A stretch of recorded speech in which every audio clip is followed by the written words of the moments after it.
আমার পেছনে KMC, Kolkata municipal corporation.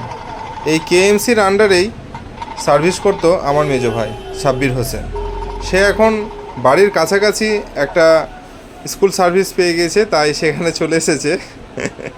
ছোটো ভাই এটা সাকির হোসেন ডাক্তার। তো সে ক্যামেরার সামনে আসতে চাইছে না, আর আমি জোর করে তাকে ক্যামেরার সামনে নিব, ওই জন্যে ও হাসছে। তো যাই হোক, এখন আমরা কেএমসি ঘোরাঘুরি করছি। দেখতেই পাচ্ছ এটা কেএমসির সামনে বিশাল মার্কেট। এই মার্কেটে অনেক স্টল আছে, যেগুলো খুব ভালো লাগবে। জিনিসপত্র কেনাকাটার দিক দিয়েও ভালো, আবার এখানকার হোটেলগুলোনে রান্নাবান্না খাওয়া দাওয়া খুব সুন্দর। তো আমরা সেই জন্যই এখন কেএমসি এসছি। তো চলো তোমাদেরকে শুরুটা একটু দেখিয়ে নিই, ট্রেনের জার্নিটা। তো এই যে ট্রেনের জার্নি, আমি আর ভাই, তারপরে মা আব্বু আছে সামনের সিটে। তো আমরা এখন যাচ্ছি শিয়ালদা। ও তো ক্যামেরার সামনে আসবে না, আর আমি ছাড়বো না। তো যাই হোক, আমরা মজা করতে করতে পৌঁছে গেলাম শিয়ালদা। এবার গাড়ি করে যাব ফার্স্ট অফ অল সাগিরের হসপিটাল, বাঙুর হসপিটাল, সেইখানেরই ডক্টর ভাই। তো আমরা সেখানে যাব। সেখানে কিছুক্ষণ টাইম স্পেন্ড করার পর আমরা বেরিয়ে যাব সেই জায়গায়, কেএমসি। তো যথারীতি সকাল সকাল আমরা যাচ্ছি।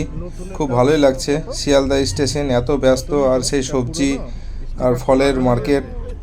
আজকে এখানে আমাদের অনেক লেট হয়ে গেল, নইলে হয়তো ইকো পার্ক যেতাম। আসলে ইকো পার্ক যাওয়ার একটা প্ল্যান ছিল।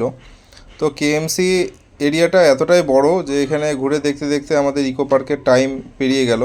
ওখানে একটা সময় আছে যে সময় পর্যন্ত এন্ট্রি হয়।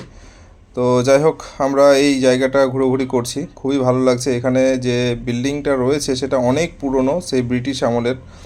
তো এখানে পুরনো জিনিসগুলো দেখতে পাচ্ছি, পাশাপাশি এখানকার লোকাল মার্কেটটা ঘোরাঘুরি করছি। সব কিছু মিলিয়ে দুর্দান্ত লাগছে। আমাকে অনেকে প্রশ্ন করে তোমাকে কোনটা ভালো লাগে, শহর না গ্রাম? তো এই ক্ষেত্রে দুটোই কিন্তু ভালো লাগে। শহরে আছে বড় বড় বিল্ডিং, যেখানে অনেক বড় মার্কেট, যেখান থেকে সব কিছু পাওয়া যাবে, এডুকেশন, তারপরে হসপিটাল উন্নত আছে, সব কিছু ঠিক আছে।